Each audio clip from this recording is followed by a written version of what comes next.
Hello प्यारे बच्चों, good morning. कैसे हैं आप लोग? आई होप आप लोगों को मुगल साम्राज्य अच्छे से समझ में आ रहा होगा। मुगल साम्राज्य में हमने बहुत विस्तृत अध्ययन किया है और कल हम लोगों ने अकबर को अच्छे से पढ़ के खत्म किया। आज जो है ये जहांगीर के बारे में पढ़ेंगे, जो अकबर के सबसे ज्येष्ठ पुत्र हैं और इकलौते जो अकबर के संतानों में जीवित हैं, उनको देखेंगे। और इसके पहले हम लोगों ने डिस्कस किया था कि जो अकबर हैं उनके दो पुत्र, जिसमें से मुराद और दानियाल की मृत्यु हो गई थी। और अगर आप जानना चाहें तो अकबर के पास जो है लगभग 5 पुत्र थे, जिसमें से एक का नाम जो है दानियाल था, दूसरे जो पुत्र हैं उनका नाम मुराद था, और जो सलीम है ये सबसे बड़े पुत्र थे। लेकिन हसन और हुसैन नाम के भी उनके 2 पुत्र थे, जो बाल्याकाल अवस्था में ही उनकी मृत्यु हो गई थई। और जो मुराद है इनकी मृत्यु आपने देखा था 1599 में हुआ था, और जो दानियाल है इनकी मृत्यु आपने देखा कि 1604 ईस्वी में हो गया था। यानी कि अकबर के जीवन काल में ही उनके 4 पुत्रों की मृत्यु हो चुकी थी। एकमात्र जो सलीम है ये जीवित थे, और जिनके लिए जो अकबर है बहुत परेशान रहते थे, क्योंकि जो सलीम थे ये विद्रोही प्रवृत्ति के हो गए थे, और जिसकी वजह से अकबर बहुत ज्यादा दुखी भी रहते थे, क्योंकि जो सलीम है बार बार विद्रोह किया करते थे और अकबर को बहुत ज्यादा दिक्कतें हुई। और इन्हीं की वजह से जो अबुल फजल है उनकी हत्या भी हुई थी, जिसकी वजह से जो अकबर है और भी ज्यादा दुखी रहने लगे थे।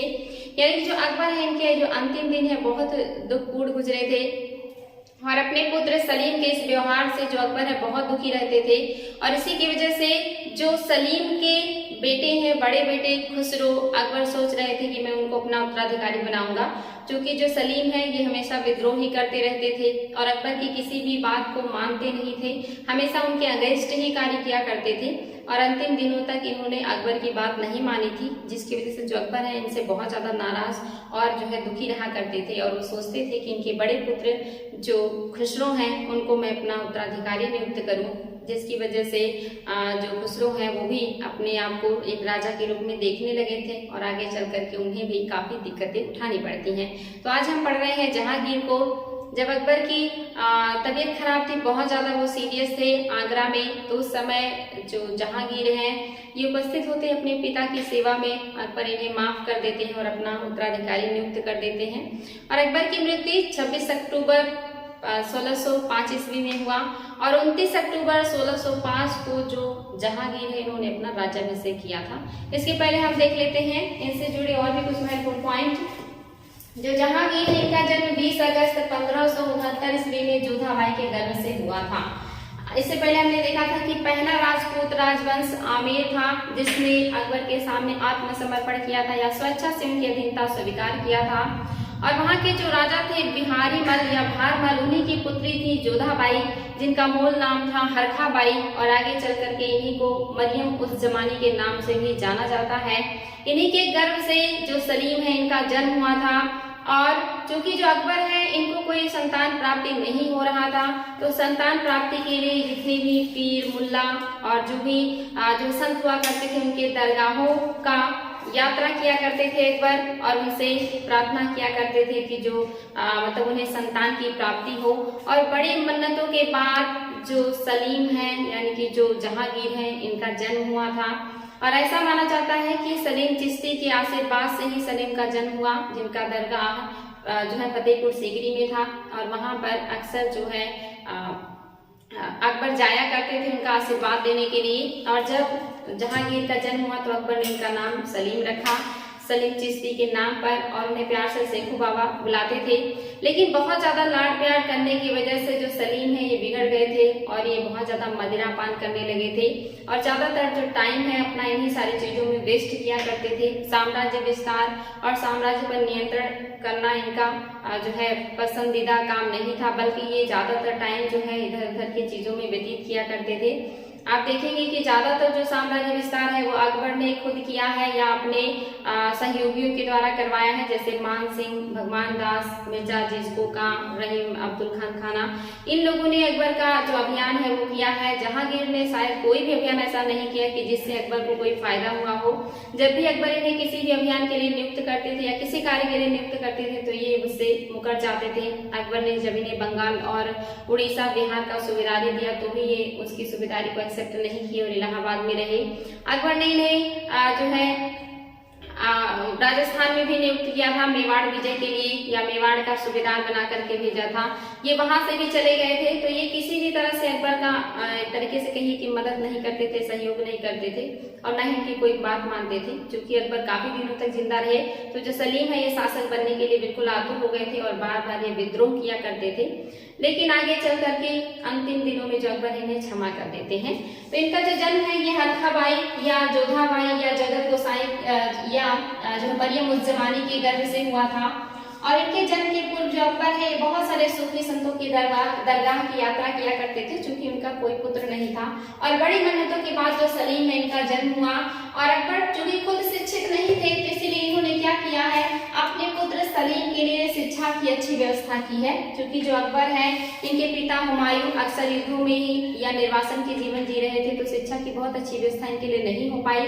थोड़ी बहुत जो हुआ था अकबर ने उसमें बहुत कम शिक्षा अध्ययन किया। ज्यादातर घुड़सवारी, तीरंदाजी और शिकार में ही इंटरेस्ट लेते थे, जिसकी वजह से इन्हें ज्यादातर अभियानों में ही अपना टाइम व्यतीत करना पड़ा। लेकिन इन्होंने अपने पुत्र सलीम के लिए शिक्षा की बेहतर व्यवस्था की और सलीम ने अरबी, फारसी, इतिहास, भूगोल इन सारी विषयों का अच्छा ज्ञान प्राप्त किया। साथ ही जो सैन्य शिक्षा होता है उसको भी इन्होंने बढ़िया से ग्रहण किया। और आगे चल करके जो सलीम है ये क्या करते हैं, जो है इनका जो विवाह होता है, इनका पहला जो विवाह है सलीम का ये हुआ है अंबर के शासक जिनका नाम है भगवान दास। और भगवान दास आप जानते हैं बिहारी मल या भारमाल के पुत्र हैं। और जो भगवान दास है इनके पुत्र हैं मान सिंह। तो आप देखेंगे कि जो भगवान दास है इनकी पुत्री है मानबाई और इन्हीं के जो भाई है वो मान सिंह है। यानी कि मान सिंह और मान भाई जो है वो भगवान दास के जो है संतानें हैं। और जो भगवान दास है ये बिहारी मल या जो इसके पहले आपने देखा था उनके जो है पुत्र हैं जिनको बिहारी मल या भारमल के नाम से जाना जाता है, उन्हीं के पुत्र है भगवान दास। और भगवान दास के संतानें हैं मानबाई और मान सिंह। तो जो इनकी पुत्री है मानबाई इन्हीं से पहला विवाह हुआ है जहांगीर का और ये हुआ है 1585 ईस्वी में। जो मानबाई है इन्हीं से खुसरो का जन्म हुआ था। वेरी वेरी इंपॉर्टेंट है, मानबाई के गर्भ से ही खुसरो का जन्म हुआ था जो सबसे योग्य और अच्छे थे। आगे चल करके जो ये जहांगीर है इन्होंने इनको शाह बेगम की उपाधि दिया था। जो मानबाई है इनको जहांगीर ने शाह बेगम की उपाधि दी। लेकिन जहांगीर के अत्यधिक मदिरापान और विद्रोही प्रवृत्ति की वजह से जो मानबाई है बहुत ज्यादा दुखी रहा करती थी और उन्होंने आत्महत्या कर लिया था और उनकी मृत्यु बहुत जल्दी हो गई थी। दूसरा जो विवाह किया है जहांगीर ने ये किया है 1586 में और ये है राजपूत शासक उदय सिंह। इनकी पुत्री है जगत गोसाई जिनका एक उपनाम जोधाबाई भी था, यानी कि इनका एक उपनाम भी है जोधाबाई और इनको जगत गोसाई इनका मूल नाम है के नाम से जाना जाता है।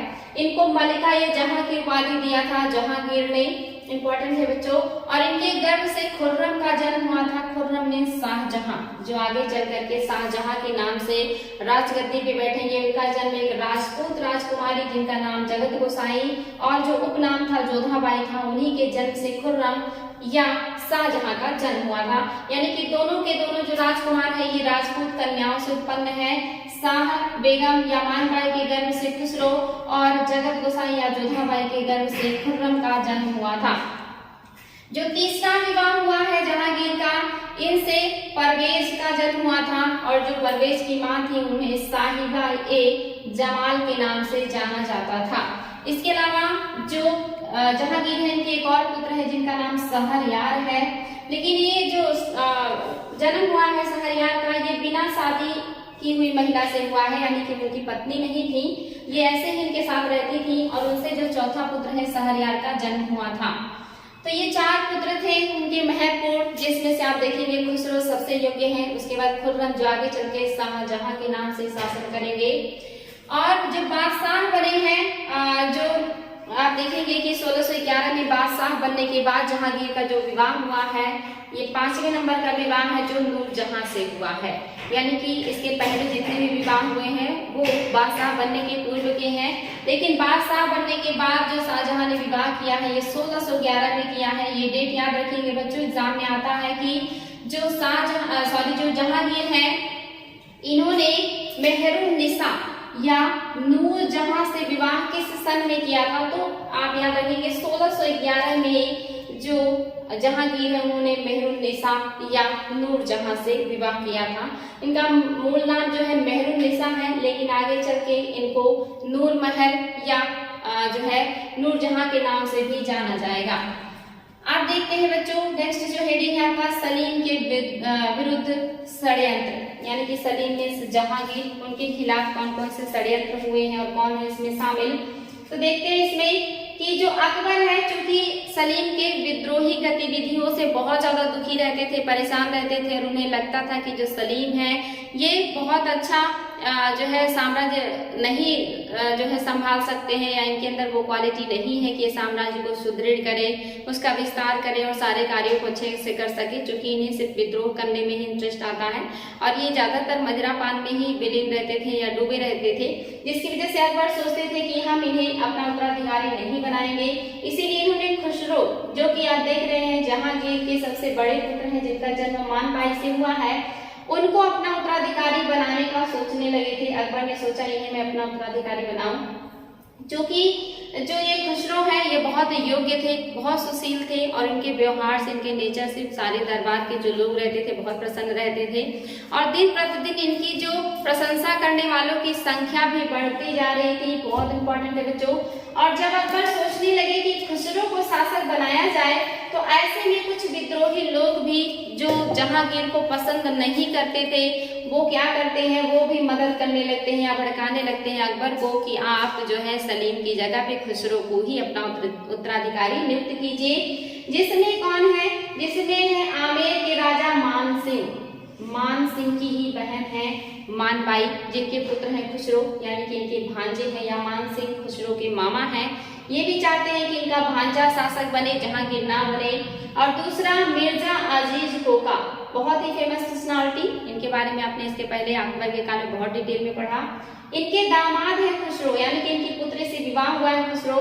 तो ये दोनों लोग चाहते हैं, इनकी हार्दिक इच्छा है कि जो शासक बने वो खुसरो बने, जहांगीर ना बने।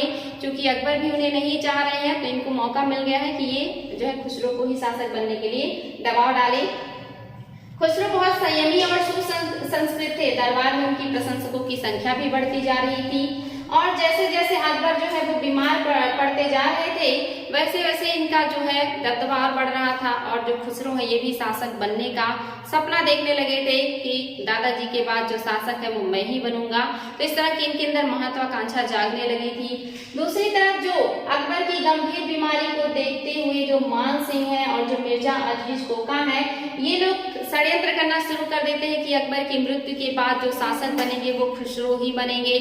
लेकिन आप देखेंगे कि इस षड्यंत्र का जो पता है वो जहांगीर को चल जाता है और इस षड्यंत्र को विफल कर दिया है सैयद खान चगताई नामक अमीर ने। इसने हस्तक्षेप किया और ये जो षड्यंत्र था ये असफल हुआ। जो जहांगीर है अपने पिता की बीमारी में अंतिम दिनों में उपस्थित हुए और अपने पिता की सेवा किए, जिसकी वजह से जो अकबर है उन्होंने जहांगीर को क्षमा कर दिया और अपने मृत्यु के पहले ही जहांगीर को अपना उत्तराधिकारी घोषित कर दिया। और 29 अक्टूबर 1605 ईस्वी को जो जहांगीर हैं ये भारत के शासक के रूप में अपने आप को स्थापित कर लेते हैं। और आगरा के दुर्ग में इन्होंने अपना राज्याभिषेक किया था और यहीं से इन्होंने जहांगीर बादशाह गाजी की उपाधि धारण की, जिसका मतलब होता है विश्व विजयी या विश्व का विजेता।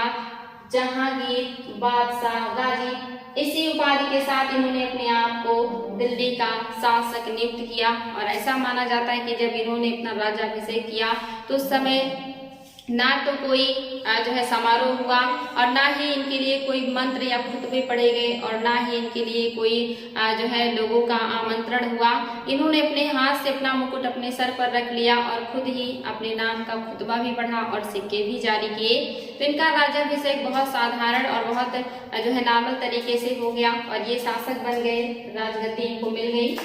आगे चल करके जो जहांगीर है, जहांगीर भी जो है अपने पिता अकबर के समान ही जो है उदार प्रवृत्ति के थे और उन्होंने क्या किया, मान सिंह को माफ कर दिया। यानी कि जो अकबर है ये भी अपने पिता अकबर के समान उदार प्रवृत्ति के थे, इसीलिए इन्होंने जितने भी बंदी थे उन सबको रिहा कर दिया जितने भी लोग जहांगीर के खिलाफ कार्य कर रहे थे उन सबको इन्होंने माफ कर दिया। साथ ही इन्होंने मान सिंह और मिर्जा अजीज कोका को भी माफ कर दिया, जिन्होंने जहांगीर के खिलाफ इतना ज्यादा षड्यंत्र किया था। और जहांगीर ने मान सिंह के जो पुत्र है जिनका नाम है महासिंह, उनको भी 2000 का मनसब दे करके शाही सेना में शामिल कर लिया है। 2000 का मनसब दे करके महासिंह को जहांगीर ने अपने शाही सेना में शामिल कर लिया। और जो अब्दुल फजल है जिनकी हत्या जहांगीर ने करवाई थी, उनके पुत्र अब्दुल रहमान को भी 2000 का मनसब प्रदान किया गया, यानी कि शाही जो उम्मीदवार है या जो शाही अधिकारी है उसमें शामिल कर लिया गया। इसके अलावा जो मिर्जा गयास है, यानी कि जो मिर्जा गयास की उपाधि दी गई थी इसको, जो है आप देखेंगे कि जो नूरजहां के पिता हैं जिनका नाम मिर्जा गयास था, इनको दिया है एतमादुद्दौला की उपाधि। एग्जाम में आता है कि एतमादुद्दौला किसकी उपाधि थी? मिर्जा गयास की उपाधि दी।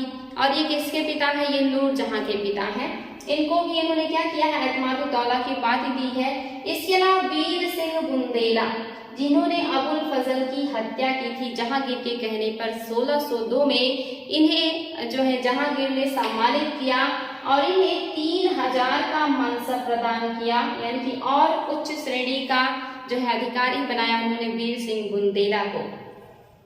जो अबू समद है, अबू समद खां के जो पुत्र है जिनका नाम है शरीफ खां, इनको 5000 का मनसब दिया जहांगीर ने और साथ ही इनको अपना प्रधानमंत्री का पद भी दिया और इनको एक शाही मुहर या बड़ी मुहर धारक भी बनाया, यानी कि जो ये मुहर है इनको एक प्रतीक चिन्ह के रूप में दिया गया।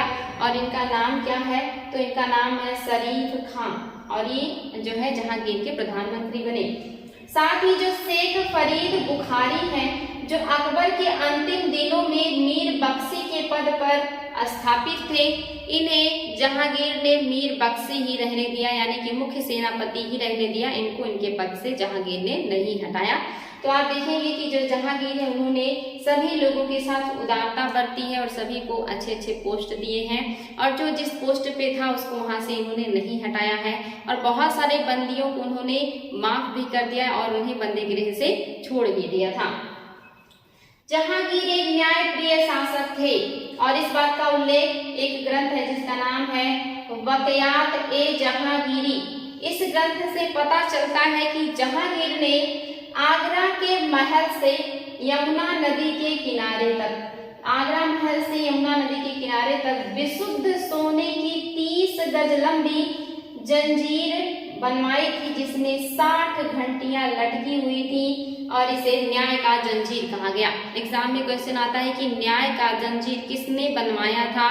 तो न्याय का जंजीर जहांगीर ने बनवाया था और ये आप देख रहे हैं बहुत लंबा है, 30 गज लंबी विशुद्ध सोने की जंजीर है, यानी कि एकदम शुद्ध सोने की जंजीर है जिसमें 60 घंटियां लटकी हुई थी। अगर कोई भी फरियादी अपने फरियाद लेकर के आता था और उस घंटी को बजाता था तो उसे शासक के सामने उपस्थित कराया जाता था और वो अपनी परेशानियां शासक के सामने जो है रखता था।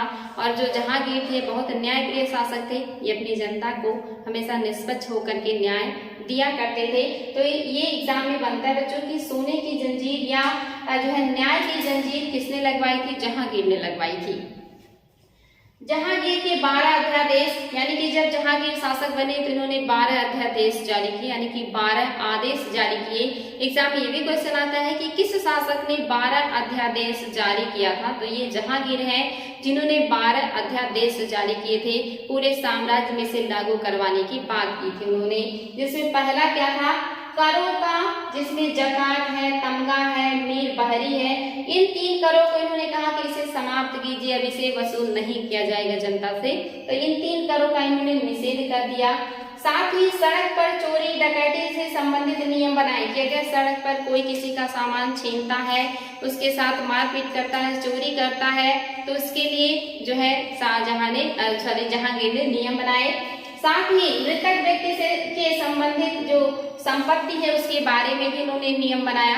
इन्होंने कहा कि अगर कोई मृतक व्यक्ति यानी कि कोई व्यक्ति है और उसकी मृत्यु हो जाती है तो उसकी जो संपत्ति है उस पर उसके उत्तराधिकारियों या सगे संबंधियों का अधिकार होगा, लेकिन अगर उसका कोई भी उत्तराधिकारी नहीं है तो वो जो संपत्ति होगी वो सुल्तान की होगी और सुल्तान उस संपत्ति का उपयोग स्कूल, अस्पताल, कुएं, सड़क इन सारी चीजों को बनवाने में यानी कि सार्वजनिक कार्य में खर्चा करेंगे जिससे सबको फायदा हो। ऐसा नियम जो है जहांगीर ने बनवाया था। साथ ही जहांगीर ने मादक पदार्थों के उत्पादन एवं बिक्री पर भी रोक लगा दिया था, निषेध लगा दिया था, खास करके तंबाकू को स्पेशली, क्योंकि आपको पता है जो तंबाकू ये भारत का उत्पाद नहीं था बल्कि इसे पुर्तगाली लेकर के आए भारत में। और जहांगीर के शासनकाल तक आते आते ये जो तंबाकू का उत्पादन है ये भारत में बहुत बड़े पैमाने पे होने लगा था, क्योंकि भारत के ज्यादातर जो क्षेत्र है वहां पे मुगल शासकों का अधिकार था। इसीलिए जहांगीर ने अपने साम्राज्य के अंदर खास करके तंबाकू उत्पादन और सेवन पर कड़ा प्रतिबंध लगा रखा था और इसके अलावा बाकी के जो मादक पदार्थ हैं उन पर भी प्रतिबंध लगाने का कार्य जहांगीर ने किया था। इसके पहले आपने देखा था कि जो अलाउद्दीन खिलजी हैं इन्होंने भी अपने साम्राज्य में जो है मदिरा वगैरह बेचने से रोक दिया था। तो एग्जाम में क्वेश्चन आता है कि तंबाकू पर रोक लगाने वाला शासक कौन है, तो जहांगीर है। ये खुद इतना ज्यादा जो है नशा करते हैं लेकिन इन्होंने नशीले पदार्थों पर रोक लगा रखा था, खास करके तंबाकू पर। इंपॉर्टेंट है बच्चों। नेक्स्ट है घरों के कुओं तथा जो है अंग विच्छेदों का निषेध, यानी कि इन्होंने कहा कि जो है पर्सनली कुएं होने के बजाय सार्वजनिक होने चाहिए ताकि सभी लोग उसका उपयोग करें। साथ ही इन्होंने कहा कि सजा के तौर पर किसी का अंग विच्छेद नहीं किया जाएगा। जैसे हम्मुराबी का संविधान था कि आंख के बदले आंख, हाथ के बदले हाथ, यानी कि शरीर का जो अंग कोई किसी को क्षति पहुंचाएगा उसका भी वही अंग जो है काट दिया जाएगा। तो यहाँ पे जहांगीर ने कहा कि सजा के तौर पर जो है अंग विच्छेद नहीं किया जाएगा। इसके अलावा जो भी सजाएं हैं वो दी जाएंगी, तो अंग विच्छेद पर इन्होंने रोक लगा दिया था। साथ ही इन्होंने क्या किया है कि संपत्ति पर अधिकार कोई बलपूर्वक नहीं करेगा, यानी कि अगर किसी की संपत्ति है तो बलपूर्वक उस पर अधिकार नहीं किया जाएगा। उस पर नियम या जो भी जायज तरीके हैं उसी के थ्रू जो है क्या करेंगे, संपत्ति पर अधिग्रहण करेंगे, जबरदस्ती किसी के साथ नहीं करेंगे। सातवां इनका क्या अध्यादेश है, चिकित्सालयों का उचित प्रबंधन। इन्होंने चिकित्सालयों का उचित प्रबंधन करने की बात की और ये अध्यादेश भी पूरे साम्राज्य में लागू था। इसके अलावा बृहस्पतिवार जो जहांगीर के राज्याभिषेक का दिन था, यानी कि बृहस्पतिवार को ही इन्होंने अपना राज्याभिषेक किया था, इसलिए बृहस्पतिवार, और रविवार जो कि अकबर का जन्म दिन था, इस 2 दिन यानी कि रविवार और बृहस्पतिवार को इन्होंने पशु बलि निषेध कर दिया था कि बृहस्पतिवार और रविवार को किसी भी पशु का जो बलि है नहीं दिया जाएगा। ये किसने किया है, जो है जहांगीर ने किया है। ये भी इनके अध्यादेश में जो है शामिल है। इसके अलावा जो जागीरें हैं, यानी कि जितने भी मनसब और जागीरें होती थी उनसे संबंधित जो सामान्य प्रमाणीकरण है वो भी होना चाहिए। इन्होंने कहा कि जितनी भी जागीरें और जितनी भी मनसब लोगों को दिए गए हैं शासक के द्वारा, उन सब का प्रमाणीकरण किया जाए कि किसको कौन सा दिया गया है। ऐसा ना हो कि कोई उसका नाजायज फायदा उठा रहा हो। इसके अलावा उनका जो नेक्स्ट यानी कि 10वां अध्यादेश है ये है कि मदद-ए-मास, जिसको आइमा भूमि भी कहा जाता था, उसके भी प्रमाणीकरण का इन्होंने आदेश दिया। मदद-ए-मास मीन्स होता है जो विद्वानों को, जो सहायों को, जो मंदिरों को या जो संतों को या ऐसे लोगों को दान दिया जाता है मदद के नाम पर कि आप उससे अपना जीविकोपार्जन करेंगे, ऐसी भूमियों को मदद-ए-मास या आइमा भूमि कहेंगे। याद रखिए बच्चों, आइमा ये वर्ड आप लोगों के लिए नया होगा। मदद-ए-मास या आइमा भूमि ये जो है विद्वानों या इस तरह के लोगों को दिया जाता था। तो ऐसे भूमियों का भी उन्होंने कहा कि प्रमाणीकरण कीजिए, पुष्टिकरण कीजिए कि कितनी भूमियां हैं जो मदद-ए-मास के रूप में साम्राज्य में आज भी उपलब्ध हैं। इसके अलावा इनका अगला अध्यादेश था कि बंदियों को क्षमादान, यानी कि जितनी भी बंदी है उनको क्षमादान दे करके एक नया जीवन शुरू करने का और एक नया मौका दिया जाना चाहिए। तो ये काम भी जहांगीर ने किया। और साथ ही जो लास्ट है रविवार के प्रति सम्मान, चूंकि ये अकबर का जन्मदिन था और इन्होंने अपने पिता के जन्म के दिन को बहुत सम्मानित तरीके से जो है मानने की बात करी है। यानी कि पिता जब थे तो उनके प्रति इतना इन्होंने नहीं किया है निष्ठा प्रकट जितना उनकी मृत्यु के बाद ये कर रहे हैं। आगे है बच्चों शाहजादा खुसरो का विद्रोह 1606 ईस्वी, यानी कि 1605 में शासक बनते हैं। लेकिन जो शाहजादा खुसरो हैं क्योंकि आपको पता है कि जहांगीर से दुखी होकर के जो अकबर है, इन्होंने खुसरो को अपना उत्तराधिकारी नियुक्त किया था और जिसकी वजह से जो खुसरो हैं इनके अंदर बहुत ज्यादा महत्वाकांक्षा आने लगा था, इन्हें लगने लगा था कि मैं जो है शासक बनूंगा, एक राजा के रूप में मुझे स्थापित होना चाहिए। और ये जो महत्वाकांक्षा है कहीं ना कहीं खुसरो के अंदर बार बार जो है आ रहा था और इसी को पूरा करने के लिए खुसरो जो थे परेशान थे। दूसरी तरफ जो जहांगीर है वो खुसरो की बढ़ती प्रतिष्ठा और प्रशंसा से परेशान थे। वो राजा तो बन गए लेकिन फिर भी वो आशंकित रहते थे कि कहीं ऐसा ना हो कि खुसरो को जब मौका मिले तो वो मेरे खिलाफ विद्रोह कर दे या मेरा जो सिंहासन है वो खतरे में पड़ जाए, जिसकी वजह से जो जहांगीर है वो खुसरो के प्रति बहुत ज्यादा आश्वस्त नहीं रहते थे और उन्होंने खुसरो को आगरा के किले में रख दिया था और अपने जो कर्मचारी थे उनको कड़ा निर्देश दिया था कि आप उनके ऊपर जो है कड़ा निगरानी रखिए कि खुसरो क्या कर रहे हैं, क्योंकि जहांगीर को लगता था कि जो खुसरो है विद्रोह कर सकते हैं या मेरे खिलाफ कोई षड्यंत्र कर सकते हैं। इसीलिए जहांगीर ने खुसरो को कड़ी निगरानी में आगरा के किले में रख दिया था, जिससे जो खुसरो है वो बहुत ज्यादा क्षुब्ध रहते थे, खिन्न रहते थे और जो है 6 अप्रैल 1606 में अकबर के मकबरे की यात्रा के बहाने ये आगरा से भाग निकले। अकबर का जो मकबरा है ये आगरा में है और ये कहते हैं अपने पिता से कि मुझे अकबर यानी कि अपने दादाजी के मकबरे की यात्रा करनी है। और जब वहां जाते हैं और वहां से ये क्या करते हैं, भाग जाते हैं और भागने के बाद ये मथुरा चले जाते हैं और मथुरा में जो इनके सहयोगी हैं, जो सबसे ज्यादा इनको मदद कर रहे थे, 2 थे, एक थे हुसैन बेग और जो है हुसैन बेग बदख्शानी और दूसरे थे अब्दुल रहीम। तो ये दोनों लोग सबसे ज्यादा खुसरो को मदद करने की आश्वासन दे रहे थे। और जब खुसरो मथुरा भाग के पहुंचते हैं आगरा से, तो वहां पे खुसरो से आकर के मिल जाते हैं बदख्शानी अपने 3000 सैनिक घुड़सवारों के साथ। जो बदख्शानी है यानी कि हुसैन बेग बदख्शानी आकर के खुसरो से मिल जाते हैं। वहां से जो खुसरो है मथुरा से लाहौर के लिए प्रस्थान करते हैं और रास्ते में ही अब्दुल रहीम भी आकर के खुसरो से मिल जाते हैं। और खुसरो जो है यात्रा के दरमियान जब ये पहुंचते हैं आगे चल करके जो सिखों का गुरु का स्थान है तरनतारपुर, जब तरनतारपुर पहुंचते हैं तो सिखों के 5वें गुरु थे उस समय, जिनका नाम गुरु अर्जुन देव था। इन्होंने गुरु अर्जुन देव से आशीर्वाद लिया और गुरु अर्जुन देव ने इन्हें आर्थिक मदद भी की कि आप जो है शासक बने। और इसके बाद ये जाते हैं और जो लाहौर का किला है या जो महल है उसे घेर लेते हैं और लाहौर का जो किला है उसे घेरने के बाद जो वहाँ का जो सूबेदार था उसने लाहौर के किले को बचाने का काम किया, जिसका नाम था दिलावर खान। दिलावर खान ने सुरक्षा प्रदान किया, यानी कि ये सफल नहीं हुए लाहौर के किले को जीतने में। दूसरी तरफ जो जहांगीर है, इन्हें जैसे ही खबर मिला कि जो खुसरो है ये लाहौर के किले को घेर लिए हैं, तो जहांगीर उनको हराने के लिए या उनको दंडित करने के लिए आगे बढ़ते हैं। और जैसे ही खुसरो को पता चलता है कि जहांगीर उनको दंडित करने के लिए आ रहे हैं, तो यहाँ पर जो खुसरो हैं ये लाहौर से काबुल की तरफ प्रस्थान करते हैं या काबुल की तरफ जाने लगते हैं। लेकिन जो जहांगीर हैं ये जब उनका पीछा करते हैं तो वो जहांगीर से सामना करते हैं। भैरावल नामक स्थान पर दोनों लोगों के बीच में युद्ध होता है और युद्ध में जो खुसरो है ये हार जाते हैं और फिर से ये भागने लगते हैं।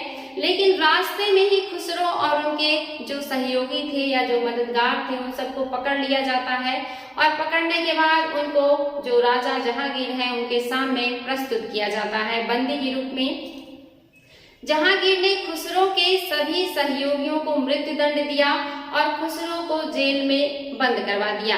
साथ ही जो गुरु अर्जुन देव हैं जिन्होंने खुसरो को आशीर्वाद दिया था और आर्थिक मदद दी थी, उनको भी जो है सजा दिया गया या उनके ऊपर 2 लाख रुपए का जुर्माना लगाया गया, क्योंकि उन्होंने एक देशद्रोही का या विद्रोही का साथ दिया था, इसलिए उनके ऊपर इतना हैवी जो है अमाउंट का जुर्माना लगा। लेकिन जो गुरु अर्जुन देव है वो इतना रुपया देने में अपने आप को असमर्थ बताते हैं या कहते हैं कि मैं इतना पैसा आपको नहीं दे पाऊंगा, मेरे पास इतना पैसा नहीं है, जिसकी वजह से जो जहांगीर हैं इन्होंने उनको मृत्यु दंड दे दिया, उनकी हत्या करवा दी। ये भी एग्जाम में क्वेश्चन आता है कि खुसरो को किस गुरु ने आशीर्वाद दिया था? गुरु अर्जुन देव ने दिया था। और किस सिख गुरु को जहांगीर ने मृत्यु दंड दिया था, तो गुरु अर्जुन देव को दिया था। और ये किस नंबर के गुरु हैं, तो ये 5वें नंबर के गुरु हैं जो जहांगीर के शासन काल से संबंधित हैं। ये काफी महत्वपूर्ण है। हम जब सिख धर्म के बारे में पढ़ेंगे तो वहाँ इनके बारे में डिटेल से पढ़ेंगे। इन्होंने बहुत सारा कार्य भी किया है। तो यहाँ पे जो गुरु अर्जुन देव है उनको भी जो है मृत्यु दंड दे दिया जाता है। और जो खुसरो हैं ये आगरा के किले में कैद कर दिए जाते हैं और जहांगीर के खिलाफ यहाँ पर ये फिर से षड्यंत्र करना शुरू कर देते हैं। यानी कि किले में जब ये बंद थे तो जितने भी वहाँ के कर्मचारी थे उन सबको अपनी तरफ मिलाना शुरू कर देते हैं और धीरे धीरे करके जब बहुत सारे लोग उनके साथ आ जाते हैं तो ये जहांगीर की हत्या करने का षड्यंत्र करना शुरू कर देते हैं। लेकिन दुर्भाग्य से ये जो षड्यंत्र का पता है ये जहांगीर को चल जाता है और जहांगीर इस बार बहुत ज्यादा नाराज होते हैं और उन्होंने महावत खां को आदेश दिया कि खुसरो को अंधा कर दिया जाए। और जो महावत खां है उन्होंने खुसरो को अंधा कर दिया और उनके जितने भी सहयोगी थे जो उनके साथ षड्यंत्र में शामिल थे उन सबको मृत्यु दंड दिया गया। लेकिन जो जहांगीर है कुछ समय के बाद इन्हें अपने पुत्र के प्रति प्रेम आया या दया आई और इन्होंने जो है चिकित्सकों की जो है एक टीम बुलाई और खास करके उसमें आप देखेंगे कि जो बहुत ही महत्वपूर्ण है हकीम, इनका नाम है मासिम उज नहीं, इनका नाम है बच्चों जो हकीम है इनका नाम है सद्र, हकीम सद्र है, ये उन्होंने उपाधि दी है। तो हकीम सद्र को उन्होंने बुलाया है कि आप आइए और जो मेरे पुत्र हैं उनकी आंख को सही करने का प्रयास कीजिए। और एक विदेश से बुलाए गए हकीम है जो उस समय के सबसे ज्यादा फेमस या नामी गिरामी हकीम थे। जो हकीम सद्र हैं ये आते हैं और खुसरो की आंख का इलाज करना शुरू कर देते हैं और 6 महीने के बाद जो खुसरो का एक आंख है उसकी मूल रोशनी वापस आ जाती है। और जब इस बात का पता जहांगीर को चलता है तो बहुत प्रसन्न होते हैं और उन्होंने जो ये हकीम है इनको खुश होकर के मासिम उज जमान की उपाधि दी, मासिम उज जमान की उपाधि दी और इन्हें बहुत सारा धन और पैसा भी दिया। लेकिन जैसे ही इस बात का पता खुर्रम यानी कि जो भविष्य में शाहजहां के नाम से शासक बनेंगे इनको चलता है तो वो बहुत चिंतित हो जाते हैं, क्योंकि जो खुसरो हैं ये बहुत योग्य थे और दरबार के ज्यादातर जो लोग थे इन्हें बहुत ज्यादा पसंद करते थे। उन्हें लोग जहांगीर से भी ज्यादा पसंद करते थे जिसकी वजह से जहांगीर भी उनसे परेशान थे। और दूसरी तरफ जो खुर्रम है ये अपने आप को उत्तराधिकारी समझने लगे थे, क्योंकि खुसरो के बाद जो दूसरा सबसे ज्यादा जो है प्रतिष्ठित व्यक्ति थे वो खुर्रम थे। तो अब खुर्रम को लगने लगा कि जो खुसरो है अब मेरे प्रतिद्वंदी हो गए हैं, क्योंकि अब इनकी आंखें सही हो गई हैं तो फिर से मुझे टक्कर दे सकते हैं, उत्तराधिकार का युद्ध कर सकते हैं और मेरे लिए यहाँ पे सिंहासन प्राप्त करना मुश्किल हो जाएगा। ऐसे में जो खुर्रम यानी कि शाहजहां है ये षड्यंत्र करना शुरू कर देते हैं कि कैसे खुसरो को रास्ते से हटाया जाए और इसके लिए इन्होंने जहांगीर से परमिशन मांगी कि वो परमिशन दे और वो खुसरो यानी कि अपने भाई को लेकर के दक्षिण विजय का अभियान पे जाना चाह रहे हैं। जहांगीर जो खुर्रम है उनके चाल को समझ नहीं पाते हैं और उनको परमिशन दे देते हैं कि ठीक है आप खुसरो को ले जा सकते हैं। और जो खुर्रम है ये खुसरो को लेकर के दक्षिण विजय के लिए जाते हैं और खान देश की राजधानी बुरहानपुर में खुसरो की हत्या करवा देते हैं और वहीं पर इनकी बॉडी को शव को दफन कर देते हैं। और जब इस बात की सूचना जहांगीर को मिली तो वो बहुत ज्यादा दुखी हुए और उन्होंने खुसरो की शव को आगरा लाने का आदेश दिया। जहांगीर के आदेश पर खुसरो का शव इलाहाबाद लाया गया और इलाहाबाद के खुलदा बाग में उनकी मां को जहां पे दफन किया गया था मानबाई को, वहीं पर खुसरो को भी दफन कर दिया गया और उस खुलदाबाद का नाम खुसरो बाग कर दिया गया। आज भी इलाहाबाद में खुसरो बाग के नाम से ये प्लेस जो है वो प्रसिद्ध होगा। तो इस तरह से जो खुसरो है इनका जो जीवन है ये समाप्त हो जाता है और जहांगीर के जो एक पुत्र हैं जो सबसे बड़े थे उनके जो है मर चुके हैं। अब जो खुर्रम है इनका रास्ता काफी आसान हो गया है, क्योंकि उत्तराधिकार के युद्ध में दूसरे नंबर के दावेदार जो है ये खुर्रम ही थे। तो इस तरह से जो खुसरो है इनकी मृत्यु हो गई और जो आगे का काम है ये अब नूरजहां देखेंगी, क्योंकि इसके बाद जो प्रभावशाली नेतृत्व करने वाली है वो नूरजहां है। तो कल के क्लास में हम नूरजहां को देखेंगे कि किस तरह से उनकी शादी हुई और कैसे वो साम्राज्य में एक महत्वपूर्ण मलका या जहां के रूप में स्थापित हुई और उन्होंने क्या क्या कार्य किया, इसके बारे में हम लोग कल देखेंगे बच्चों। तो आज के लिए इतना ही। Thank you.